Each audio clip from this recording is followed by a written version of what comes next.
नमस्कार, मैं दुर्गेंद्र चौहान। संसद में वक्फ संशोधन बिल पेश कर दिया गया है और आज पूरे दिन अभी तक गर्मा गर्म चर्चा भी हुई है। पक्ष और विपक्ष इसे लेकर अपने अपने तर्क रख रहे हैं। सत्ता पक्ष ने बहुत दमखम के साथ में कहा है कि ये बिल मुसलमानों के हित में है और इस बिल का विरोध करने वाला विपक्ष मुस्लिम विरोधी है। इसे लेकर सरकार के दावे हैं कि वक्फ की संपत्ति से गरीब मुसलमानों को, खास तौर पर पसमानदा मुसलमानों को बहुत फ़ायदा होगा। उनकी तालीम, उनकी लड़कियों की शादी, उनकी जो सामाजिक उनका विकास है, उनकी आर्थिक स्थिति वक्फ के जरिए अच्छी होगी। कैसे फ़ायदा होगा या ना समझ में आया और ना ही सरकार ने अभी तक बताया है।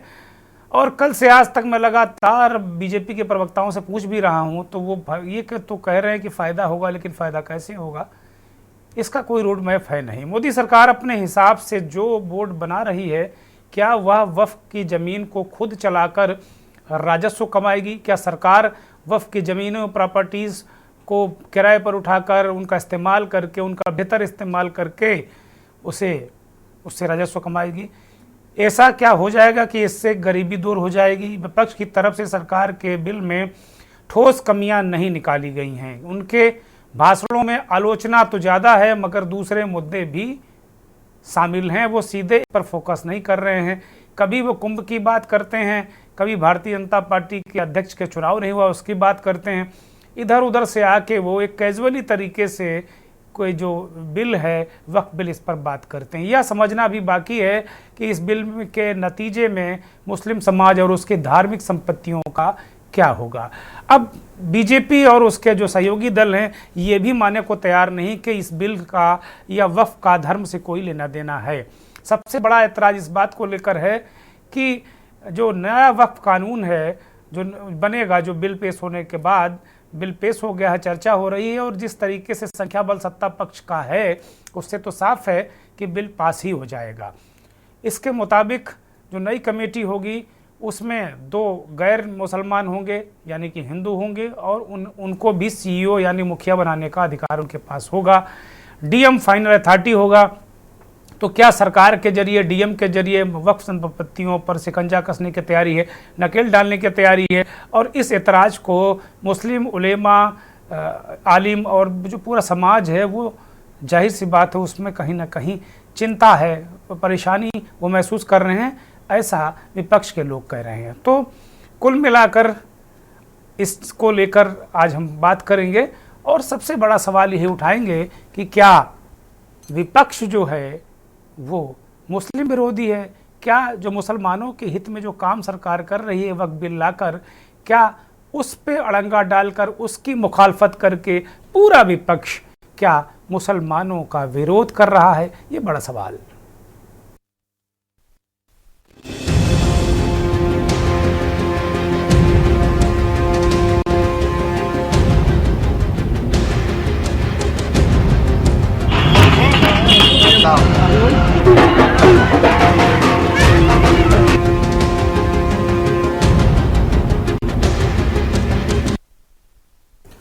अब संसद में दोपहर 12 बजे के करीब अल्पसंख्यक मामलों के मंत्री किरण रिजिजू ने इस बिल को पेश किया। बिल को पेश करते हुए उन्होंने क्या कहा, उसे सुनिए। इस बिल की जो खूबियां हैं, जो विशेषताएं हैं, उनको उन्होंने रखा है, गौर फरमाइए। आपका पुराना प्रावधान को हटा करके अब हमने कहा है कि वक्फ बोर्ड में शिया भी रहेंगे, सुन्नी भी रहेंगे, बोहरास भी रहेंगे, आगाखानिस भी रहेंगे, मुसलमानों में जो बैकवर्ड है, पिछड़े लोग हैं, वो भी रहेंगे, और संसद में महिला भी रहेंगे और एक्सपर्ट नॉन मुस्लिम भी रहने का प्रावधान रखा गया है। सेंट्रल वक्फ काउंसिल में टोटल 22 मेंबर्स में 4 नॉन मुस्लिम से ज्यादा मेंबर नहीं हो सकते हैं। एक्स ऑफिशियो का पद को मिला करके 3 मेंबर ऑफ पार्लियामेंट होगा। मेंबर ऑफ पार्लियामेंट तो किसी धर्म का हो सकता है। जब इलेक्शन करते हैं तो कोई भी धर्म का मेंबर ऑफ पार्लियामेंट या MLA बन सकते हैं। सर 10 मेंबर मुस्लिम कम्युनिटी से होगा, 2 फॉर्मर जजेस होंगे सुप्रीम कोर्ट और हाई कोर्ट के, एक advocate of national eminence member रहेंगे, 4 persons of national eminence from various field. ये तो कई कमिटियों ने इसको सिफारिश किया है, और एडिशनल सेक्रेटरी या joint secretary to the government of India उसमें रहेंगे। आउट ऑफ 10 मुस्लिम मेंबर्स 2 महिला अनिवार्य है, ये हमने प्रावधान रखा है। और स्टेट बोर्ड में आउट ऑफ 11 मेंबर्स 3 से ज्यादा नॉन मुस्लिम नहीं हो सकता है। एक ऑफिसर को मिलाकर के 1 chairperson, 1 MP, 1 MLA, 4 members from Muslim community, 2 members with professional experience, 1 member of Bar Council and joint secretary to the state government dealing with work matters. Out of 4 Muslim members, 2 shall be women. ये हमने रखा है ताकि हमारे बहनों को किसी तरीके से दरकिनार नहीं कर सके। तो किरेन रिजिजू ने बहुत सारी बातें कही कि कितने मुस्लिम होंगे, कितने नॉन मुस्लिम होंगे, किसको क्या अधिकार होगा, और ये बिल मुसलमानों का हित वाला बिल है, ये बताने की उन्होंने कोशिश की। बिल पेश होने के बाद all India Muslim personal law board का तीखा रिएक्शन सुनिए। हिंदू इंडोमेंट्स हैं या जो सिख इंडोमेंट है, getting same provision, same protection, what protection is given to the waqf properties. तो आप अगर हमारे यहां तब्दीली कर रहे हैं, तो क्या आप ये कहना चाहते हैं कि आप हिंदू इंडोमेंट के अंदर भी तब्दीली करेंगे? क्या आप ये कहना चाहते हैं कि सिख इंडोमेंट में भी तब्दीली करेंगे? जब आप वहां नहीं कर रहे हैं, यहां कर रहे हैं, तो it means it is discriminatory. तीसरी बात ये है कि ये लिमिटेशन का जो कानून है, लिमिटेशन का कानून ये कि किसी प्रॉपर्टी पे कहीं आपने 12 साल तक कब्जा किसी ने कर रखा है, तो वो प्रॉपर्टी को अगर आपने चैलेंज नहीं किया, तो वो प्रॉपर्टी जिसने कब्जा किया उसकी हो जाएगी। ये एग्जेम्पशन सिर्फ वक्फ बोर्ड को नहीं हासिल है, वक्फ प्रॉपर्टी को हासिल नहीं है, ये हिंदू एंडोमेंट को भी हासिल है, ये सिख एंडोमेंट को भी हासिल है, ये गवर्नमेंट प्रॉपर्टीज को भी हासिल है, और बहुत सारी और प्रॉपर्टीज को हासिल है। लेकिन आप वक्फ से ये एक्सेप्शन छीन रहे। तो हम ये कहना चाहते हैं कि पार्लियामेंट में जो तमाशा बीजेपी आज कर रही है, पेश करके, ये हमारे साथ, हमारे हकूक के साथ, मुसलमानों के हकूक के साथ खिलवाड़ है। पर्सनल लॉ बोर्ड ने कहा कि भाई जो अख्तियार पर्सनल लॉ बोर्ड या मुस्लिमों को हैं वक्फ बोर्ड में, वही अख्तियार जो हिंदुओं के धार्मिक जो बोर्ड हैं उनमें भी उनको हैं, तो अब उन अख्तियारों को हमसे छीना जा रहा है। तो इसका मतलब ये तमाशा संसद में हो रहा है, मुसलमानों के हक छीनने का तमाशा। अब संसद के अंदर बिल को लेकर क्या रिएक्शन है, पक्ष विपक्ष ने क्या कहा, उसे सुनना बहुत जरूरी है। बिल आज इस संविधान के इस जो मूल जो ढांचा है उस पर आक्रमण है, और इनकी जो पूरा जो भाषण था वो हमारे संविधान के इस मौलिक अधिकार पर, हमारे संघीय ढांचे पर एक आक्रमण था। आज इस सरकार का इस बिल के द्वारा 4 इनके मूल उद्देश्य। पहला मूल उद्देश्य है कि संविधान को कमजोर करना, टू डाइल्यूट द कॉन्स्टिट्यूशन। इनका दूसरा उद्देश्य है भ्रम फैलाना, to defame the minority communities of India. इनका तीसरा उद्देश्य है to divide the Indian society. हमेशा एक हमारे बीच में एक लिटिगेशन चलता रहे, मसला और बढ़ता जाए, ये उनका उद्देश्य है। और चौथा इनका उद्देश्य डाइल्यूट, डिफेम, डिवाइड, और चौथा इनका उद्देश्य है to disenfranchise the minority communities. तो अगर वक्फ की जमीन बर्बाद हो रही है, अगर वक्फ की जमीन लूटी जा रही है, अगर वक्फ की जमीन हड़पी जा रही है, तो संविधान की धारा 25 यह अधिकार देता है कि कानून बन सकता है। तो कृपया करके कोई अगर आप धारा संविधान की कोट करते हैं तो पूरी की पूरी कोट करें। सर, मैं प्रावधानों पे आने के पहले एक और बुनियादी बात उठाना चाहता हूं। वक्फ के माने क्या है सर?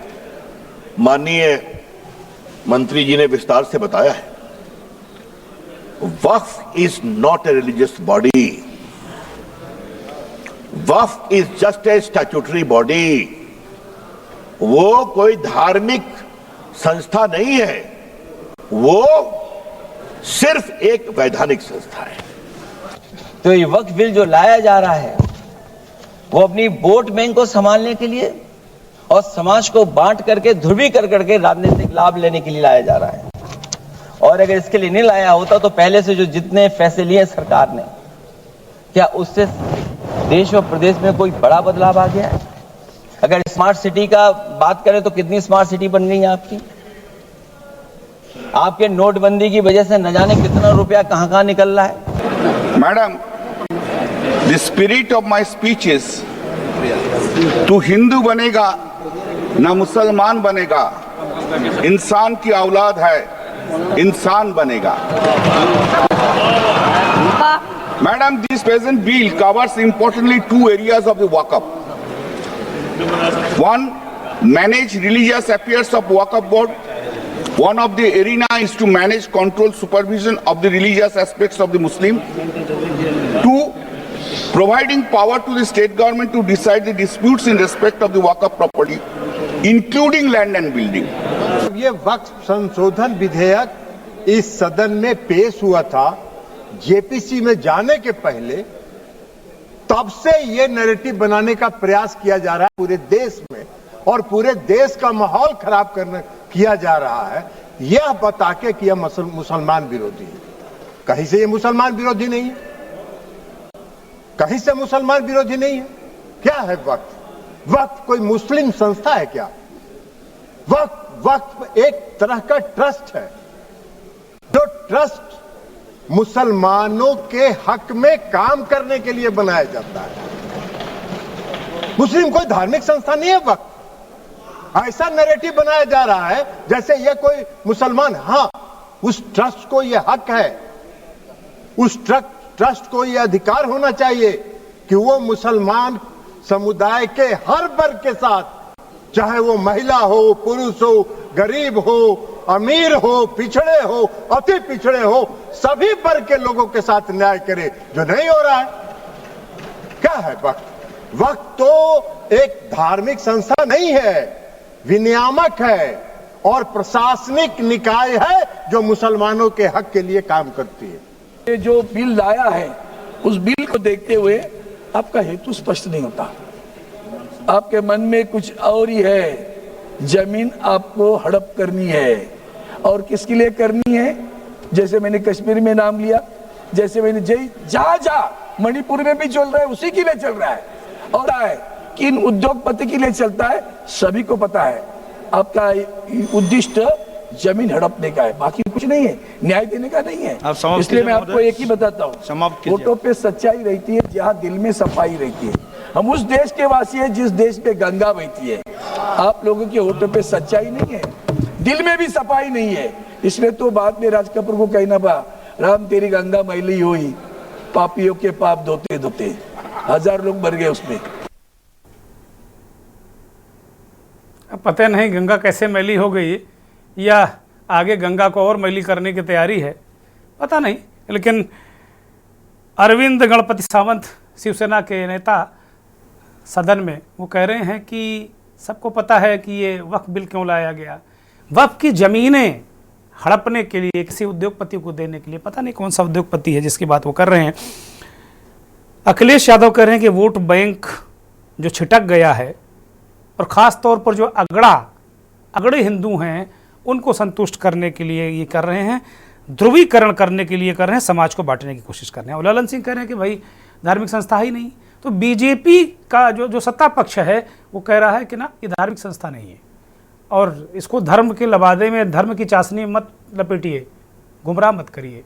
गृह मंत्री अमित शाह ने साफ तौर पर कह दिया कि ना, संविधान की किताब जो लोग लेकर घूमते हैं तो फिर उनको ये भी पता होना चाहिए कि संविधान के तहत ही ये बिल लाया गया है, उसी के तहत कानून बनेगा। मान्यवर, मुझे ये बताओ कि अभी अभी फैशन है संविधान लहराने की। ये संविधान के हिसाब से सरकार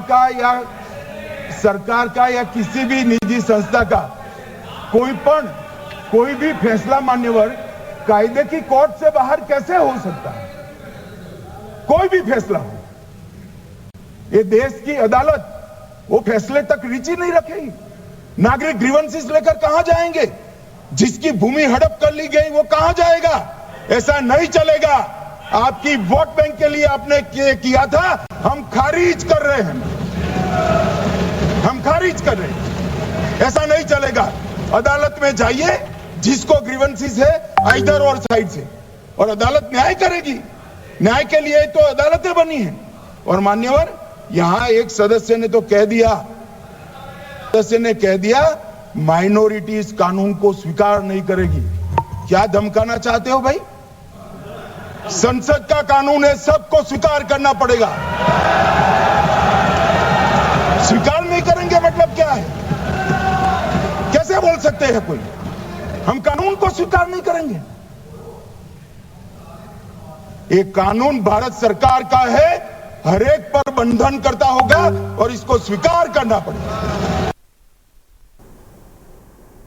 अमित शाह ने तो बिल्कुल चेतावनी दे दी कि आपको मानना ही होगा, और कैसे नहीं माइनॉरिटी मानेगी, तुष्टीकरण नहीं चलेगा, भारत का कानून है। और उन्होंने कहा ना, जिससे हम लोग कहते हैं कि जाओ, फिर कोर्ट वोट जाना हो तो चले जाओ, है ना? तो उन्होंने कहा जाओ, अदालत जाना हो तो चले जाओ, लेकिन हम अडिग हैं, अदालतों के दरवाजे खुले हैं, जाओ अदालत। ये बात हो रही है कि जब ये बिल कानून का रूप बनेगा तो उसके दौरान ही कुछ लोग ये बात कह रहे हैं, कई सांसद भी कह रहे हैं कि अदालत हम जाएंगे।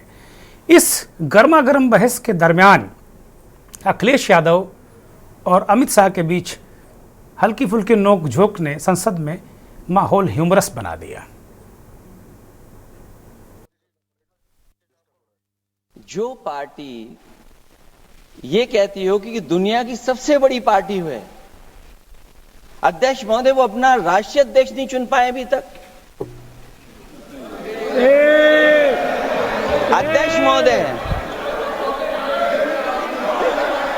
अध्यक्ष महोदय भारतीय जनता पार्टी क्या है?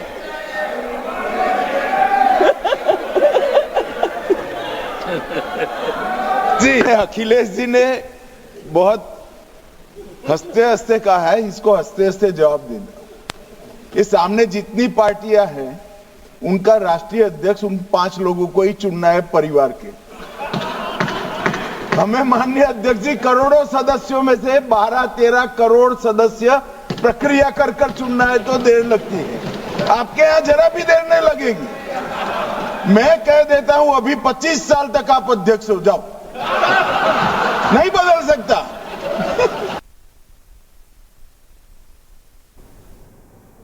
अखिलेश यादव ने माहौल को लाइट किया, और लेकिन उन्होंने कहा, मोदी पर भी टिप्पणी की। उन्होंने कहा कि वो गए थे 75 साल का एक्सटेंशन लेने, नागपुर में मोदी गए थे, तो संसद में अखिलेश यादव ने ये भी चोटीली बात कही, चोट की बीजेपी पर, कमजोर नस दबाई कि मोदी जी 75 साल वाला जो बयान था उनका ना, कि 75 साल बाद रिटायरमेंट लेंगे, तो उसका एक्सटेंशन लेने गए थे। इस तरह की बातें भी संसद में आई। लेकिन इस पूरी दरमियान जब बात हो रही थी कि भाई मुसलमानों के खिलाफ है, मुसलमानों को हाशिए पर डाला जा रहा है, मुसलमानों के प्रति नफरत करती है सरकार, इसी बीच अखिलेश यादव ने, जो मंत्री हैं अल्पसंख्यक मामलों के, किरण रिजिजू, उनकी क्लास लगा दी और कहा कि आप तो बौद्ध धर्म को मानते हैं, और बौद्ध धर्म में वेद उपनिषद ये हमारे हिंदू धर्म के बौद्ध धर्म खारिज करता है, मानता ही नहीं है, फिर भी हम आपको गले लगाते हैं क्योंकि ये भारत है। सुनिए।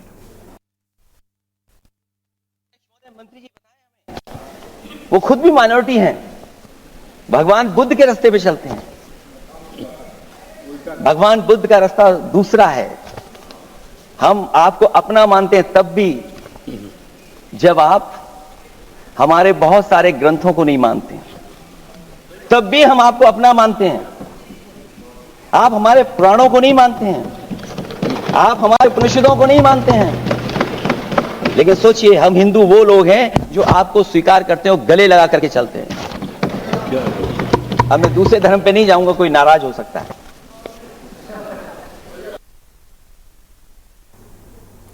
एक बात देखने को मिली है कि अखिलेश यादव जब भी सदन में आते हैं तो एक न किसी नेता की सुपारी लेकर आते हैं। कभी न कभी वो कभी लोकसभा अध्यक्ष पर वह उनको भी घेरते हैं, कभी किसी एक नेता को पकड़कर। उनकी विशेषता है, चाहे उत्तर प्रदेश की विधानसभा में केशव मौर्य और ब्रजेश पाठक उनका शिकार रहे हैं और आज मंत्री जी फंस गए।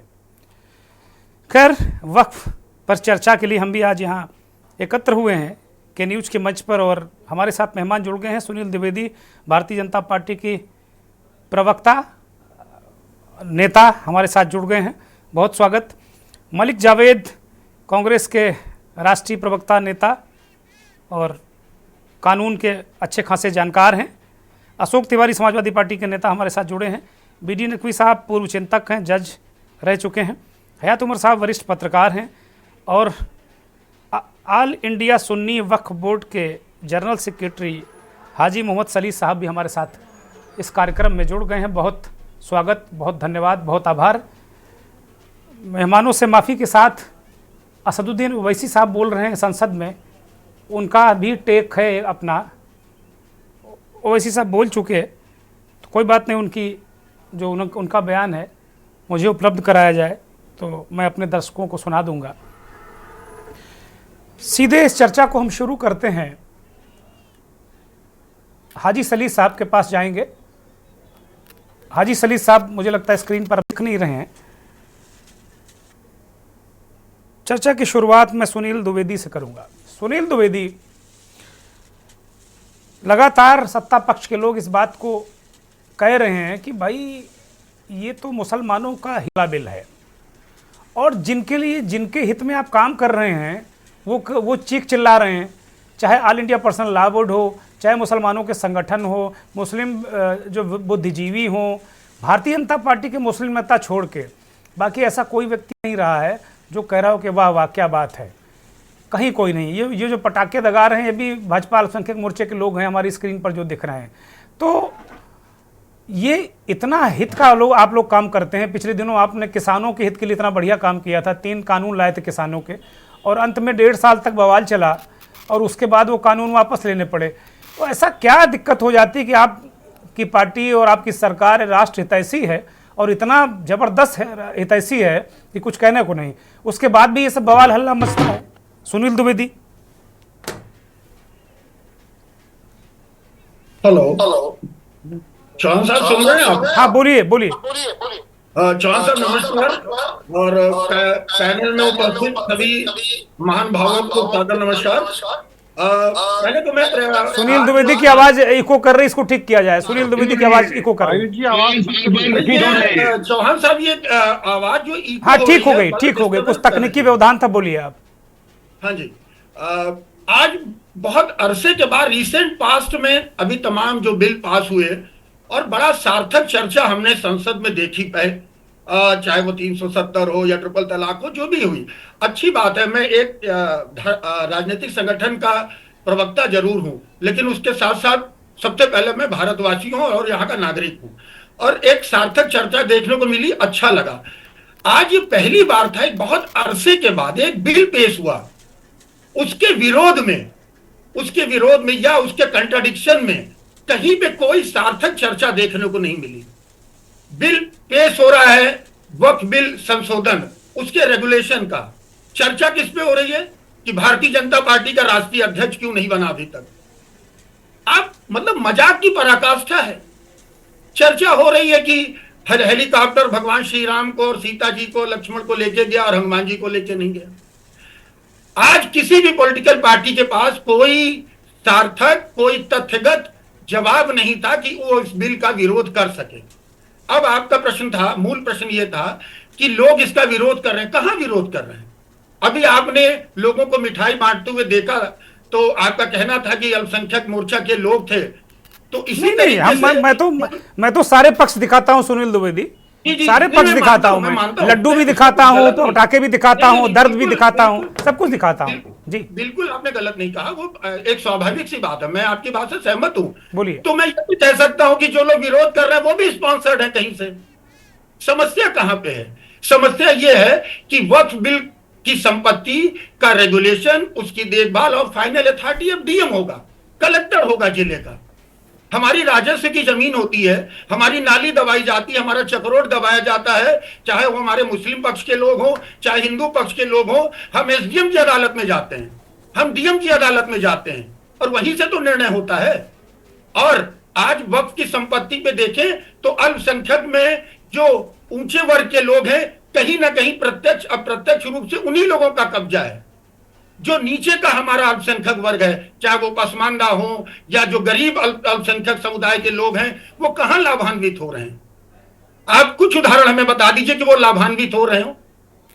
दूसरा एक कारण था बिल को लाने का कि न खाता न वही, जो हम कहें वही सही। धारा 340, अब संविधान से देश चलता। सर आप समझिए इस बात को चौहान साहब, वक्फ एक्ट की धारा 40 कहती है कि नहीं साहब, फाइनल अथॉरिटी जो है वो वक्फ का जो ट्रिब्यूनल है वही करेगा।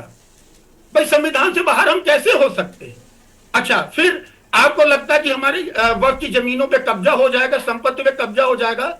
डीएम फाइनल अथॉरिटी है, पैनल के अंदर सभी बुद्धिजीवी, पैनल के अंदर हर वर्ग विशेष के लोग मौजूद हैं।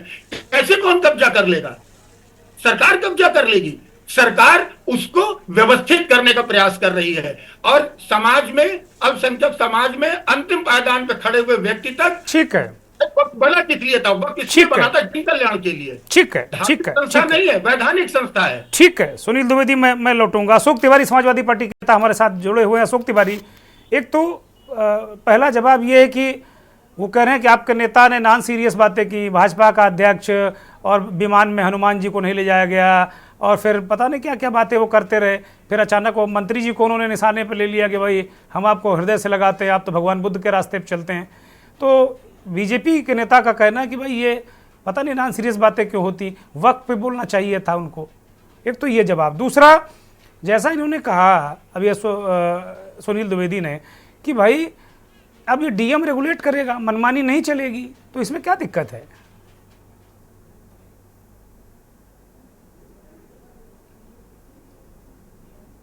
अनम्यूट करिए।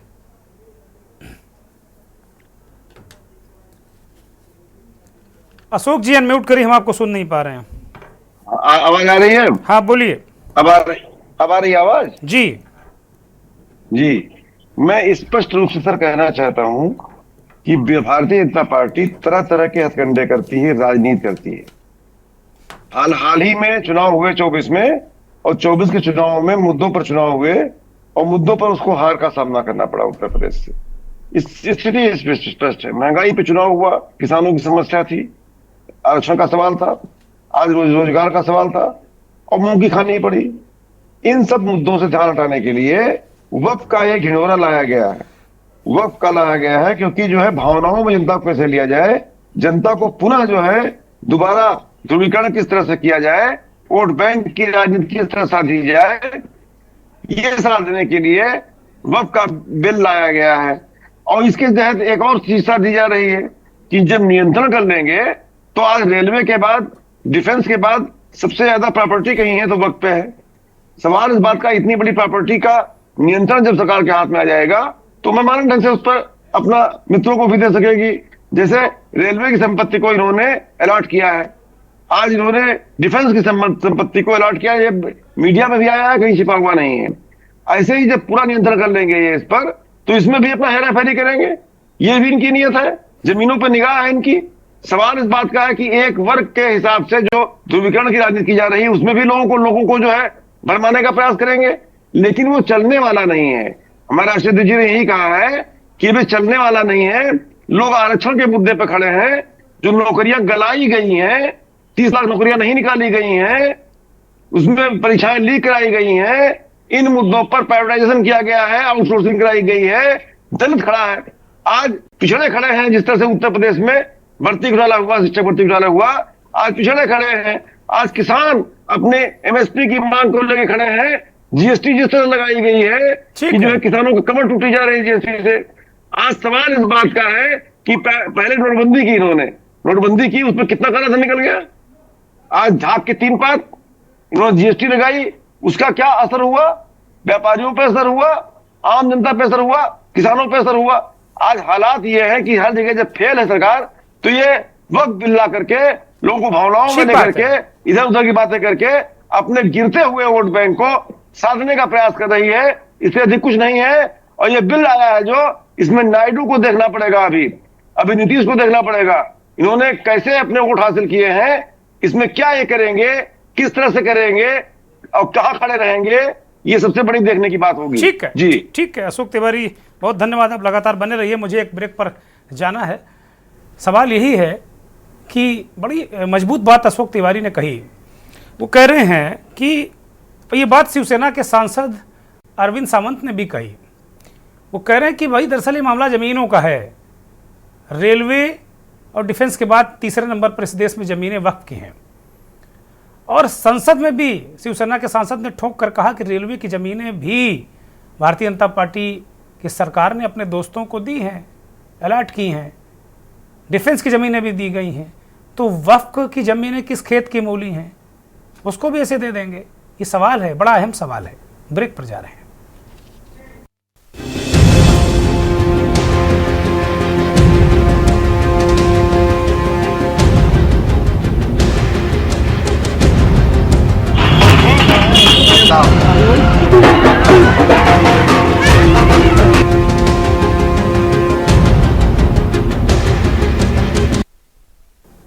हम ब्रेक से लौट आए हैं और बड़ा सवाल यही है कि क्या विपक्ष मुस्लिम विरोधी है, इसलिए इतने अच्छे बिल जो भारतीय जनता पार्टी की सरकार लाई है मुसलमानों की हित में उसका विरोध कर रहा है? यही बड़ा सवाल है। इसके पक्ष और विपक्ष में बहुत सारे तर्क ब्रेक से पहले दिए गए। ब्रेक के दरमियान हमारे एक साथी हमें बता रहे थे कि 2013 में 2014 के इलेक्शन से ठीक पहले मनमोहन सिंह की सरकार ने दिल्ली की तमाम संपत्तियां वक्फ को सौंप दी थी। उसका जिक्र भी आज संसद में किरण रिजिजू जो मंत्री हैं अल्पसंख्यक मामलों के, उन्होंने किया और कहा कि इसका लाभ भी नहीं मिला और सरकारी संपत्ति भी, कांग्रेस को इसका लाभ भी नहीं मिला और सरकारी संपत्ति भी चली गई। तो ये अजीब तरीके से उलझा हुआ मसला है और इसी पर आज हम चर्चा कर रहे हैं।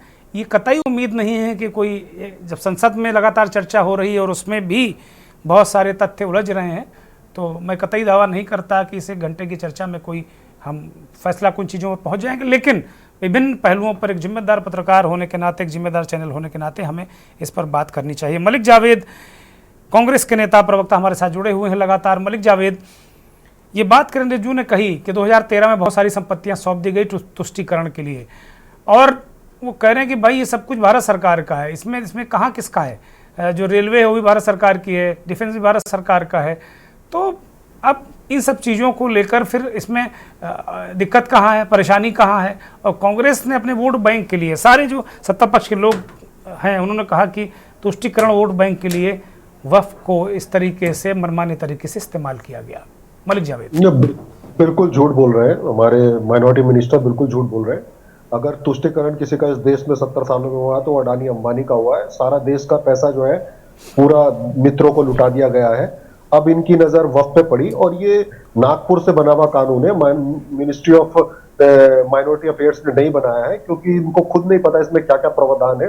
वो जितना भी उन्होंने भाषण दिया रिजिजू ने सारा गलत दिया। फॉर एग्जाम्पल वो कह रहे ट्रांसपेरेंसी की बात कर रहे हैं, वो ट्रांसपेरेंसी होनी चाहिए, बिल्कुल होनी चाहिए। लोकपाल आया था, लोकपाल का नाम बता सकता है कोई यहाँ पे देश में कानूनी कार्रवाई करने का?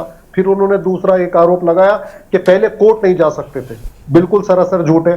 कोई भी देश में ट्रिब्यूनल है उसको हाई कोर्ट सुप्रीम कोर्ट में जाया जा सकता है, पहले से ही प्रावधान है।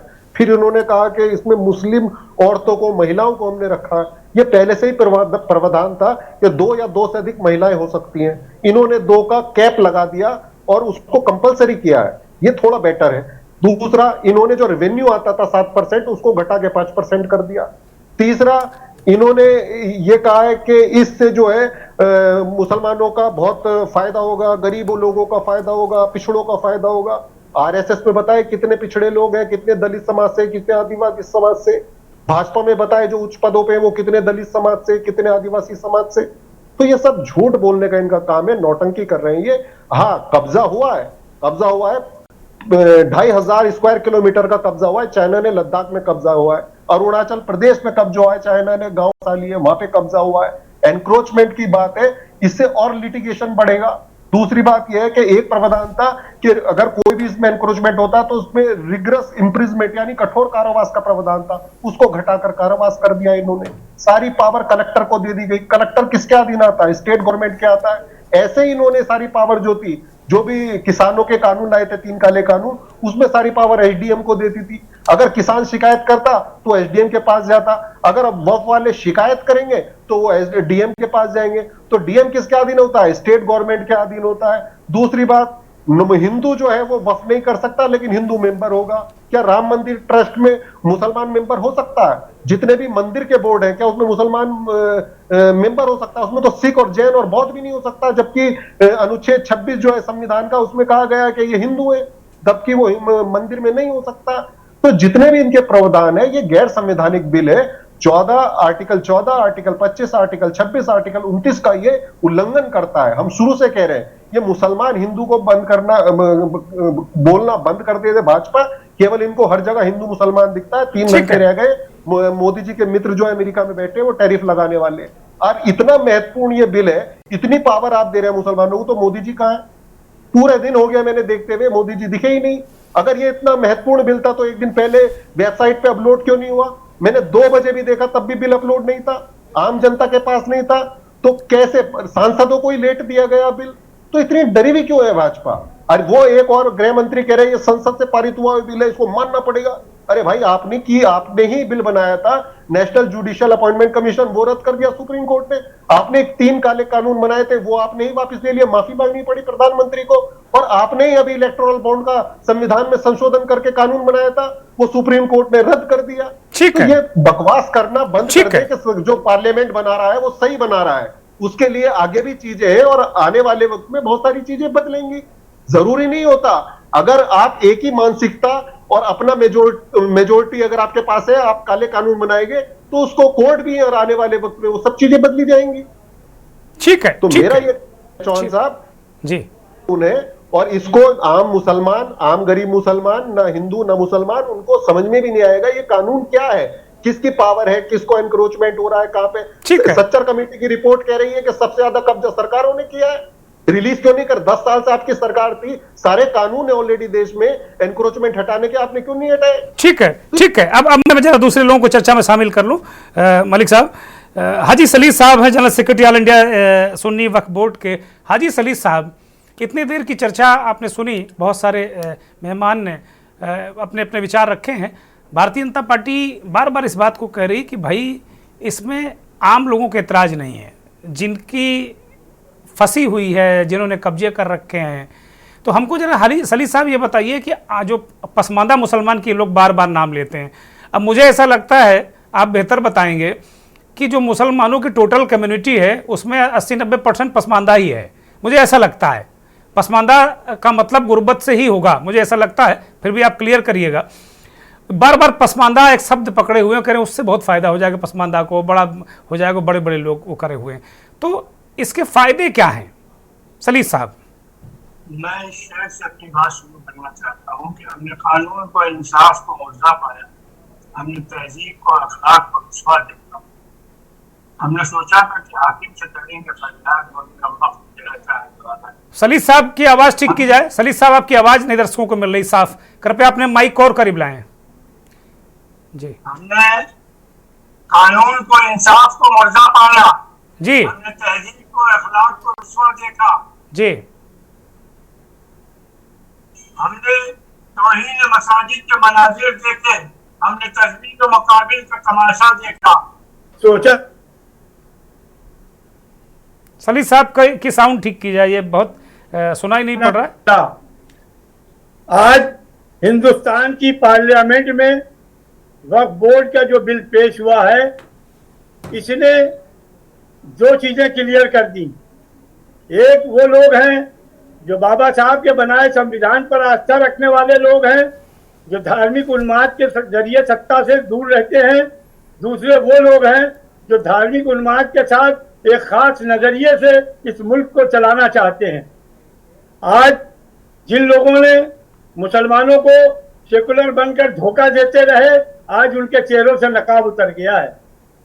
हज़रत, मैं तो यही कहूंगा कि ये मुसलमानों की लीडरशिप की गैर जिम्मेदाराना रविश रही है, जिसके नतीजे में आज ये कहा जा रहा है कि ये बेईमानियां, अगर इन जिम्मेदारों ने, चाहे पर्सनल बोर्ड हो, चाहे जमीयतुल उलमा हिंद हो, चाहे जमात इस्लामी हो, इन्होंने अपने नूरे नजर लोगों को वक्फ प्रॉपर्टियों में मुतवल्ली और चेयरपर्सन सरकारों से मिलकर बनवाते रहे और वो करोड़ों की प्रॉपर्टी को कौड़ियों में बेचकर करोड़ों अपनी जेबों में रखते रहे और बंदरबाट होता रहा, जिसके नतीजे में आज हुकूमत ये कह रही है कि ये मुसलमानों के साथ धोखा हुआ। बिल्कुल मैं इस बात से सहमत हूँ, लेकिन मैं एक प्रश्न उठाना चाहता हूँ कि भारतीय जनता पार्टी ने क्या उन लोगों के खिलाफ कोई ऐसी जांच करा करके दस्तावेज तैयार जिन्होंने करप्शन किया है उनको जेल भेजा जा सके, उनको उनके कैफरे किरदार को पहुंचाया जा सके, क्योंकि जिन लोगों ने प्रॉपर्टियों पे घपले किए उनके खिलाफ आपने कोई कानून न बना के, बल्कि जो प्रावधान था सजा का, अभी मुझसे पेशतर जो मुकर्रिर ने कहा बिल्कुल सही कहा कि आपने जो कठोर दंड था उसको दंड में परिवर्तित कर लिया। आपने जिलाधिकारी, पहले भी जिलाधिकारी के नुमाइंदे के तौर पे अल्पसंख्यक कल्याण अधिकारी अपनी रिपोर्ट तैयार करता था वक्फ प्रॉपर्टी को, और वक्फ प्रॉपर्टी उसके बाद स्टेट गवर्नमेंट के पास जाती थी, फिर वो गजट में चलती थी, फिर वो वक्फ होती थी। तो आपने जो गलत जमीनें आई तो उस पर क्यों नहीं उस वक्त, अब सीधी सी इनकी चाल ये है कि हमें किसी भी तरह से हिंदू मुस्लिम करना है। ये हिंदू मुस्लिम का मुद्दा नहीं है, ये आज तुमने भारत के अंदर पहला अटैक किया है संविधान पे बाबा साहब के, कि देखो तुम कुछ भी कहो, ज्वाइंट पार्लियामेंट कमेटी कुछ भी कहे, हमें जो सबमिट करना है सबमिट करेंगे। और उनके चेहरों से नकाब उतर गया है, चाहे चंद्रबाबू नायडू हो, चाहे नीतीश कुमार हो, चाहे चिराग पासवान हो, ये सब जो सेकुलर वोट हासिल करके सत्ता की मलाई खाया करते थे और मुसलमान इनके दाम में फंस कर इनको वोट देता था, आज इनके चेहरों से नकाब उतरी है। दूसरी चीज ये है कि वक्फ प्रॉपर्टियों के अगर बहुत बड़े हितैषी हैं और मुसलमानों की बीजेपी बड़ी हितैषी है, तो इन्होंने अपनी पार्टी में कितने मेंबर ऑफ पार्लियामेंट या कानून साज इदारे में आने चाहिए किसी को टिकट देकर पहुंचाया, कितनी असेंबलियों में टिकट देकर पहुंचाया, कितने मुस्लिम सच्चर कमेटी की रिपोर्ट के अनुसार मुस्लिम इलाके दलित इलाकों से भी ज्यादा अति पिछड़े हैं, कितने तुमने डिस्पेंसरियां खोली, कितने इंटर कॉलेज और कितने डिग्री कॉलेज। सलीम साहब बहुत सारे सवाल हैं, बहुत सारे सवाल हैं, बड़े ज्वलंत सवाल हैं जो आप सवाल उठा रहे हैं, बड़े महत्वपूर्ण हैं। नकवी साहब की तरफ मैं रुक करूंगा। नकवी साहब, सलीम साहब ने इस चर्चा को एक नया एंगल दे दिया। वो कह रहे हैं कि हाँ ठीक है बहुत लूट हुई है, लेकिन आपने उन लुटेरों को, वक्त की लूट तो अलम नशरा देश के अंदर जो लूट हो रही है उसको रोका है। ठीक है सलीम साहब, अडानी बैठा हुआ बंबई के अंदर बंगला बना करके जिसका केस कोर्ट में चल रहा, क्या उसको मुक्त कराया? मैं लौटूंगा सलीम साहब, मैं आऊंगा आपके पास। सलीम साहब मैं आता हूं। नकवी साहब की तरफ मैं रुक करूंगा। नकवी साहब, सलीम साहब ने इस चर्चा को 2-3 एंगल दे दिए। एक तो उन्होंने ये कहा कि भाई जो अपने को सेकुलर कह के मुसलमानों का वोट लेके सत्ता सुख भोग रहे थे उनके चेहरे से नकाब हट गया है। एक बात तो ये है। दूसरी बात ये कह रहे हैं कि हाँ लूट हुई है, तमाम लोग जो बड़े बड़ी संस्थाएं उन्होंने अपने चाहने वालों को वहाँ पे नियुक्ति करके उन्होंने इस तरह के काम किए हैं, लेकिन सरकार ने उन पर कार्रवाई क्यों नहीं की? और दूसरे, अगर बहुत सारे इस कानून में भी बहुत सारे जो ढिलाइयाँ दी गई वो भी एक बहुत बड़ा सवाल उठा रहे हैं। इस पूरे बिल को लेकर एक आशंका जताई जा रही है कि ये वास्तव में बिल जो है वो ज़मीनों का खेल है। ज़मीनें किसको देनी है, संसद के अंदर भी ये कहा गया आज। नकवी साहब जी बिल्कुल दुर्गेश जी, जो बात आई है वो बहुत मटेरियल आई है, और जितने लोगों ने जो बात कही अभी, मौलाना ने बात कही, हमारे कांग्रेस के प्रवक्ता ने बात कही, बिल्कुल ये सही है कि मैं मानता हूं कि कुछ इंटरनल मैकेनिज्म में करप्शन हुआ, ये बात बिल्कुल सही है, लेकिन इंटरनल मैकेनिज्म में अगर गड़बड़ हुई है तो सरकार का इनेक्शन रहा। दूसरा, उसके अंदर जो इंटरनल मैकेनिज्म है वो करप्शन की वजह से, जो हमारा सिस्टम है, जो करप्ट सिस्टम है हमारा, वो तो उसकी वजह से हुई। लेकिन ये जो बात कही गई बीच में कि भाई आप वक्फ के बिल को जिन लोगों ने प्रॉपर्टी वक्फ में दी है, जो उनको ऑब्जेक्ट दी है, वो ऑब्जेक्ट पूरे करने के लिए आप क्या कर रहे हैं? वक्फ एक्ट जो है वो एक तरह का ट्रस्ट एक्ट है। जैसे ट्रस्ट एक्ट में ट्रस्टी होते हैं, फिर बेनिफिशियरी होते हैं, और वक्फ बिल्कुल कोई भी प्रॉपर्टी जो वक्फ होगी वो चैरिटी का उसके अंदर ऑब्जेक्ट होना बहुत जरूरी है। सपोजिटली अगर कोई वक्फ वाला औलाद है तो उसके अंदर भी एक पोर्शन चैरिटी का होना चाहिए। उस चैरिटी का फायदा डेफिनेटली पसमानदा मुसलमान, गरीब मुसलमान, हमारे गरीब हिंदू सबको मिलता है। ऐसा नहीं है चैरिटी में कोई डिस्क्रिमिनेशन है। वाकिफ ट्रस्टी कोई भी हो सकता है जिसको वक्फ क्रिएटर बनाएगा, लेकिन जो बेनिफिशियरी होंगे उसके वो जो ऑब्जेक्ट होता है वो ट्रस्ट एक्ट का होता है। जहां तक बीजेपी की नियत की सवाल है, ये बिल्कुल सही है कि बीजेपी जो रूलिंग पार्टी है, जो पार्लियामेंट है, वो कानून बना सकती है, वो कोई भी कानून बना सकती है, उसमें कोई भी राइट्स पामाल हो सकते हैं, लेकिन उन सब का टेस्ट ऑनरेबल सुप्रीम कोर्ट में होगा कि क्या वो आर्टिकल 25, आर्टिकल 26 और 30 के हिसाब से है। अगर वो वायलेट करेगा कोई भी लॉ तो उसको कोर्ट देखेगा। लेकिन मैं आपको बताऊं, वहां तमिलनाडु की सरकार ने ये किया कि वो जो मंदिर है उनके महंतों के लिए रिजर्वेशन कर दिया कि भाई इतना ओबीसी रिजर्वेशन होगा, इतने एससी भाइयों का होगा। तो हाईकोर्ट, जो मद्रास हाईकोर्ट ने उसको स्टे कर दिया। उन्होंने कहा भाई ये आप नहीं कर सकते। तो इस तरह से मैं ये समझता हूं कि जो भी गलत कानून पास भी होगा तो उसको उसका टेस्ट होगा। लेकिन नीयत खराब है, कंफ्यूज कर रहे हैं लोगों को। इन्होंने कैंपेन की जो जहां तक पब्लिक में कि साहब हम वक्फ की प्रॉपर्टी छीन के हम हमारे ऐसी भाइयों को दे देंगे, हम राज साहब को दे देंगे। लेकिन ये सरकार बिल्कुल प्रो पुअर नहीं है, ये प्रो अडानी और कारपोरेट हाउसेस है। चाहे वो उन्होंने किसान का बिल बनाया हो, चाहे वो वक्फ का बिल बनाया हो, जितने एक्ट बना रही है ये सरकार बिल्कुल उधर जा रही है जहां दो देश बन जाएंगे, एक गरीबों का देश और एक मालदार लोगों का देश। आज एयरपोर्ट पर कॉफी, जो अडानी का एयरपोर्ट है, उस तो 500 रुपए की कॉफी मिलती है। आप समझिए 500 रुपए की कॉफी। अभी मैं कलकत्ता से लौटा हूं। अब आप ये बताइए कि गरीब आदमी ट्रेवल तो कर नहीं सकता और कोई भी आदमी मिडिल क्लास का होगा 500 रुपए की कॉफी पिएगा। अफसोस ये है कि हमारा प्राइम मिनिस्टर पढ़ा लिखा नहीं, हमारा होम मिनिस्टर पढ़ा लिखा नहीं। मैं तो पराठे लेकर जाता हूँ, अपने पराठे खुद बैठकर खाता हूँ। है वो बिल्कुल गलत है।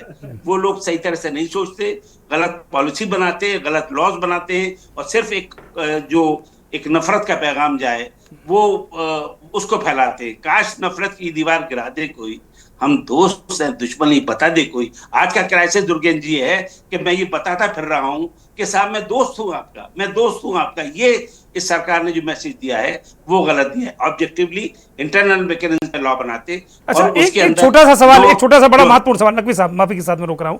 अमित शाह ने एलानिया कहा कि इस कानून को मानना पड़ेगा और जाओ कोर्ट चले जाओ। एक उस तरह होता ना कि अरे जाओ देख लो, जाना हो तो कोर्ट चले जाओ। क्योंकि तो क्या कोर्ट में अगर कोई दूसरा पक्ष जाता है तो क्या कोर्ट में इसको एंटरटेन किया जाएगा? नहीं, ऐसा मैं ही समझता हूं, ऐसा नहीं होगा। कोर्ट में सुना जाएगा। अमित शाह की ये हटदर्मी की बात है कि जो ये कह रहे हैं वो भी तो कोर्ट से छूटे।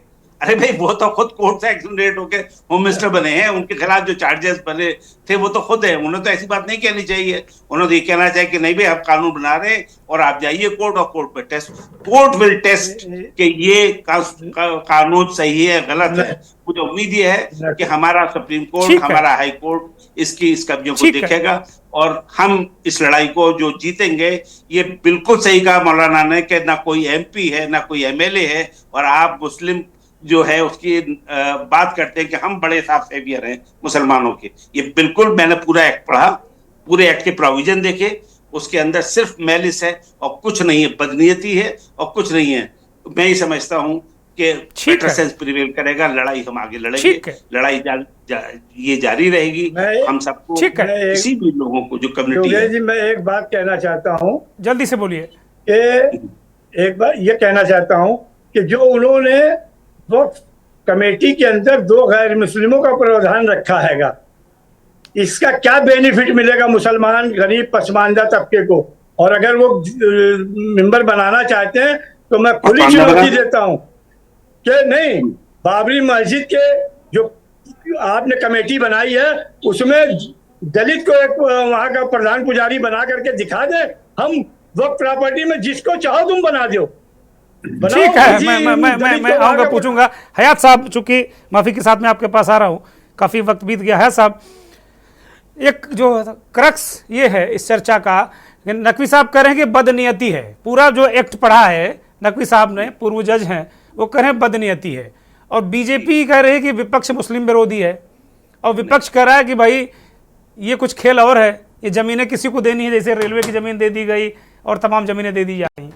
हयात साहब एक्चुअल में ये एक टेस्टिंग थी, 5 मिनट चाहिए होंगे मुझे जी। सलीम सलीम साहब, हयात साहब को बोलने दीजिए प्लीज। सलीम साहब, हयात साहब बोलिए। भाई आप चुप रहिए तो बोल पाएंगे हम। जी बोलिए बोलिए, हयात उमर साहब बोलिए। मेरे 2-3 सवाल है जी। पहली बात यह कि वक्फ बोर्ड किसके अधीन है? क्या कोई स्वतंत्र निकाय है, मुसलमानों की संस्था है, क्या है वक्फ बोर्ड? क्या अधीन है जी? और वक्फ बोर्ड के, सेंट्रल वक्फ बोर्ड के चेयरमैन कौन है जी? बताइए जरा, आप कौन है? ये हमारे भाजपा के साथी बैठे हुए हैं, बताइए सेंट्रल वक्फ बोर्ड के चेयरमैन कौन है, बताइए। सुनील जी बताइए। अब सेंट्रल वक्फ बोर्ड के चेयरमैन कौन है? नहीं पता है, तो जानकारी नहीं है जी, जानकारी नहीं है। क्यों? क्योंकि आपको जानकारी करना ही नहीं है। किरण रिज्जू खुद हैं सेंट्रल वक्फ बोर्ड के चेयरमैन, खुद किरण रिज्जू हैं, और सारे Waqf board ministry of minorities affair के अंतर्गत काम करते हैं, और सभी का डीएम पदेन अध्यक्ष होता है। सारे जिलों में जो जिलों में वक्फ बोर्ड होता है उसका डीएम पदेन अध्यक्ष होता है, और बिना गवर्नमेंट के नोटिफिकेशन के, बिना गजट किए कोई प्रॉपर्टी वक्फ नहीं हो सकती है। एक बात तो वो संपत्ति सरकारी संपत्ति है, मुसलमानों की संपत्ति नहीं है। वक्फ बोर्ड के अंतर्गत आने वाली सभी संपत्तियां एक तरह की सरकारी संपत्तियां हैं। दूसरी बात, कौन सी प्रॉपर्टी वक्फ होती है और क्यों होती है और किस लिए की जाती है? जो मुसलमान अपनी इच्छा से अपनी जमीन या अपनी जायदाद या अपना कोई और चीज धार्मिक उद्देश्यों से दान करता है, वो उसके प्रबंधन की जिम्मेदारी वक्फ बोर्ड की होती है। वो कस्टोडियन होता है, और उसके लिए बाकायदा एक मेंबर्स होते हैं, बोर्ड में मेंबर्स होते हैं, वो उसकी देखरेख और देखभाल करते हैं, और डीएम उसका हर जिले में पदेन अध्यक्ष होता है। राज्य बोर्ड का जो राज्य का अल्पसंख्यक मंत्री होता है वो होता है, और जो केंद्र का बोर्ड होता है उसमें केंद्र का जो अल्पसंख्यक मंत्री का अध्यक्ष होता है। अब आप बताइए पहले, इसमें मुसलमान कहां आ गए? एक बात। दूसरी चीज मैं जानना चाहता हूं कि अगर सरकार की नीयत अच्छी है, यानी कि जमीनों पर कब्जे वो हटवाना चाहती है, तो उसके लिए तो पहले से बहुत से कानून है। सरकारी संपत्ति पर अवैध अतिक्रमण को लेकर के बहुत से कानून है, और ये है ना कि वक्फ बोर्ड के ऊपर अपील नहीं की जा सकती, यह सबसे बड़ा गलत झूठ है। वक्फ बोर्ड के खिलाफ आप हाई कोर्ट भी जा सकते हैं और सुप्रीम कोर्ट भी जा सकते हैं, डीएम नहीं कर सकता है। अब क्या होगा कि डीएम, यानी कि जो वक्फ बोर्ड की संपत्तियों की लूट हो रही थी, अब उसको डीएम वैलिडेट कर देगा। अब डीएम कैसे फैसला हो जाएगा और डीएम वैलिडेट कर देगा संपत्ति वक्फ बोर्ड की है या नहीं है, इसको डीएम वैलिडेट कर देगा। और अधिकतर संपत्तियों पे आजादी के बाद वक्फ बोर्ड पर जो संपत्तियां हैं वो कहां कब की हैं, कौन सी हैं, कितनी संपत्तियां आजादी के बाद जुड़ी और कितनी संपत्तियां आजादी के पहले, सन 47 के पहले थी। तो जो उसमें से 90% संपत्तियां आजादी के पहले, सन 47 से पहले हैं। जो जमीनें मस्जिदों के नाम, मदरसों के नाम, कब्रिस्तान में दरगाहों के नाम कर दी गई हैं, वो वक्फ बोर्ड की संपत्तियां हैं और आजादी के पहले हैं। उन पर चूंकि मेंबरों के कमी से, मेंबरों की वजह से उन पर कब्जे हो रहे थे, उन पर मुकदमे चल रहे थे, तो वक्फ बोर्ड उसमें था इन्वॉल्व। अब उसको संवैधानिक कर दिया जाएगा, और सबसे बड़ी चीज ये होगी कि अब उन पर ज्यादातर कब्जे किसके हैं? नॉन मुस्लिम कम्युनिटीज के हैं। बीघों जमीन पर नॉन मुस्लिम कम्युनिटीज के कब्जे हैं, पूरी पूरी बाजार बनी हुई है, पूरे पूरे मकान कॉलोनियां बसी हुई हैं। अब उसको वैलिडेट किया जाएगा कि साहब जो कब्जा है वो कब्जा रहेगा। सरकार की अगर नियत अच्छी होती तो आज मुसलमान पटाखे छोड़ रहे होते, भाजियों में नहीं पटाखे छोड़ रही होती। भारतीय जनता पार्टी को, भारतीय जनता युवा मोर्चा को किस बात की खुशी है? अगर वो मुसलमान तो वो तो खुलेआम कहते हैं कि हमें मुसलमान वोट देता नहीं, हमें मुसलमान का वोट चाहिए नहीं। तो चूंकि मुसलमान का वोट देता नहीं है, मुसलमान वोट चाहिए नहीं है, इसलिए भाजपा के मन में मुसलमानों के प्रति कोई डर नहीं है। और चूंकि वो लोकतंत्र में वो जो वोट का जो डर होता है, जो वोट की मार होती है, जिसकी वजह से ये ले लिए गए 3 काले कानून वापस, आज उनको पता है कि हमें क्या फर्क पड़ रहा है, हमारी तो जितनी सीटें उतनी सीटें रहेंगी, बल्कि जितना हम ऑपरेशन करेंगे, जितना हम इस तरह के मुसलमानों को खिलाफ जाएंगे, मुसलमानों को दबाने काम करेंगे, उनकी संपत्तियां छीनने का काम करेंगे, उतना ही हमें पास जो हमारा कट्टरपंथी जो वोट है वो हमारे समर्थन में आएगा, एकजुट होगा। आज संसद में खड़े होकर के जो वक्फ बोर्ड का विरोध कर रहे हैं वो मुसलमान नहीं है। अखिलेश यादव मुसलमान नहीं है, तृणमूल कांग्रेस के जो अध्यक्ष है वो मुसलमान नहीं है। फिर क्यों विरोध हो रहा है? अगर मुसलमानों के इतने ही समर्थन में है, वो तो फिर मुसलमानों के भले के लिए है। तो जो बात है, नियत क्या है आपकी? आपकी नियत यही है, और इसी नियत के लिए आपने 2 लोगों को, गैर मुस्लिम्स को बोर्ड में डालने का प्रावधान रखा है। यह नियत है आपकी। ठीक है सुनील, नियत है कि जो सबसे बड़ा, जो तीसरे नंबर पर संपत्तियां हैं जिसके पास हैं, उसकी जमीनों पर संवैधानिक रूप से कानून बना करके कब्जा करने की नियत है आपकी। सुनील द्विवेदी, बहुत बड़ा आरोप है और ये आरोप संसद में भी लगा है।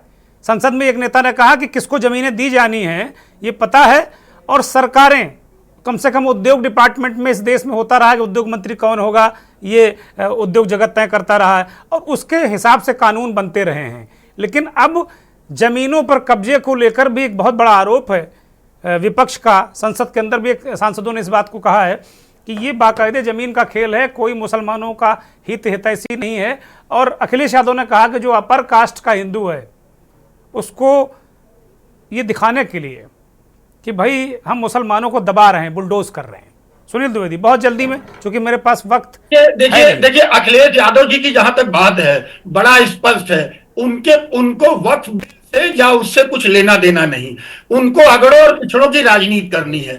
आज आपने उनका स्टेटमेंट देखा, अभी हयात उमर साहब का मैं तकरीर सुन रहा था और मैं रिस्पेक्ट करता हूं, बड़े नॉलेजेबल आदमी, अच्छी बात उन्होंने कही, लेकिन फिर भी वो घूम करके अखिलेश यादव के ऊपर आ गए। अखिलेश यादव की सीरियसनेस आज आपने देखी है क्या संसद में? आपने सुना है? मैं उमर साहब आपसे कहना चाहता हूं, नहीं, उमर साहब का जो जवाब दूसरा है, अखिलेश यादव पे डाइवर्ट मत करिए। नहीं, मैं बता उमर साहब ने सवाल उठाया है कि ये बाकायदे संवैधानिक रूप से कानून बनाकर वक्फ की संपत्तियां हड़पने का मसला है, वो उसको डाइवर्ट मत करिए। अखिलेश यादव की तरफ डाइवर्ट करने की जरूरत ही नहीं। अखिलेश यादव नथिंग, और इस देश में हमेशा से मुसलमानों का सबसे बड़ा नेता हिंदू ही रहा है, हमेशा।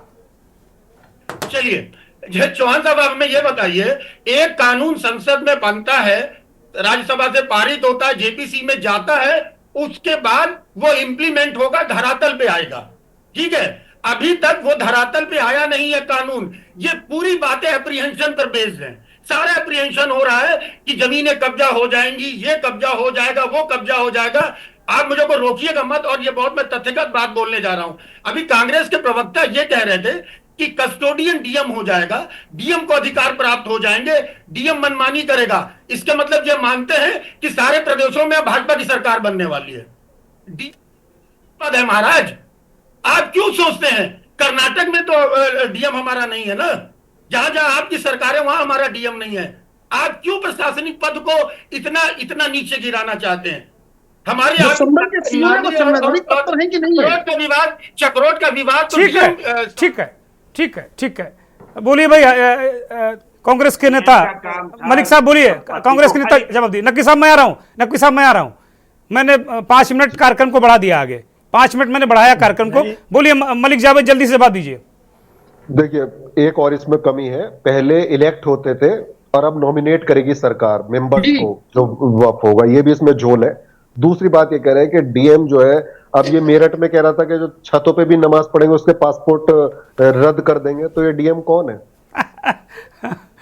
और ये मतलब सब जगह हो रहा है। डीएम एक नौकर है वो भी मंत्रियों के चाटुकारिता जो कर रहा है उसको ही पदोन्नत किया जा रहा है, उसको ही डीजीपी बनाया जा रहा है, और उसको ये 14 पिछले 2014 से ही हो रहा है। मिल रहा है भाई, ताजिए का साइज भी छोटा कर दे रहे हैं, ताजिए का साइज भी छोटा उसका होगा। काम चाटुकारिता करना हो गया है। जितने भी अधिकारी है वो चाटुकारिता कर रहे हैं भाजपा के नेताओं की।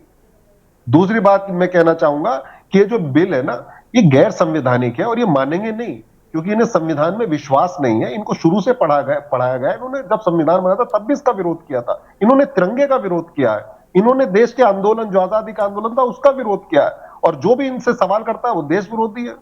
वो कहते हैं देश विरोधी है, ये उसके खिलाफ है, ये उसके खिलाफ है। अगर कोई देश के खिलाफ काम कर रहा है तो आपकी सरकार कर रही है। प्रधानमंत्री मोदी जी देश के खिलाफ काम कर रहे हैं।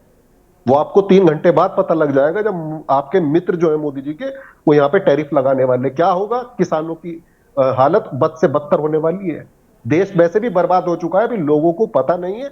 आप 2 साल रुकिए, ढूंढना पड़ेगा। ये जो आप भगवा गमछा पहन के घूम रहे हो, ढूंढना पड़ेगा आप लोगों को, कहां छोड़ छोड़ के भागेंगे आप इस देश को। ठीक है, ठीक है। मलिक जावेद मैं आऊंगा। नकवी साहब कुछ कहना चाह रहे, जल्दी से नकवी साहब प्लीज बोलिए। मैं ये कह रहा हूं कि डीएम का जो पिछला जो एक्ट है हमारा, उसमें डीएम की जिम्मेदारी थी कि वो प्रॉपर्टी को खाली कराएगा। वो एक एग्जीक्यूटिव ऑफिसर था। अब जो है उसको जुडिशियल पावर दे रही है राइट से करने की, ये उसकी खराबी है। भाई जुडिशियल पावर तो हमारे हाई कोर्ट पे रहेगी, सुप्रीम कोर्ट पे रहेगी, या जो जजेस ट्रिब्यूनल है, जो हमारा ट्रिब्यूनल वक्फ ट्रिब्यूनल, उस पे रहेगी। ये एक बहुत बड़ी कमी है। इतनी अच्छी डिबेट हुई है आज, सबको पता होना चाहिए कि वक्फ का इंटेंशन, वक्फ का पर्पस क्या है।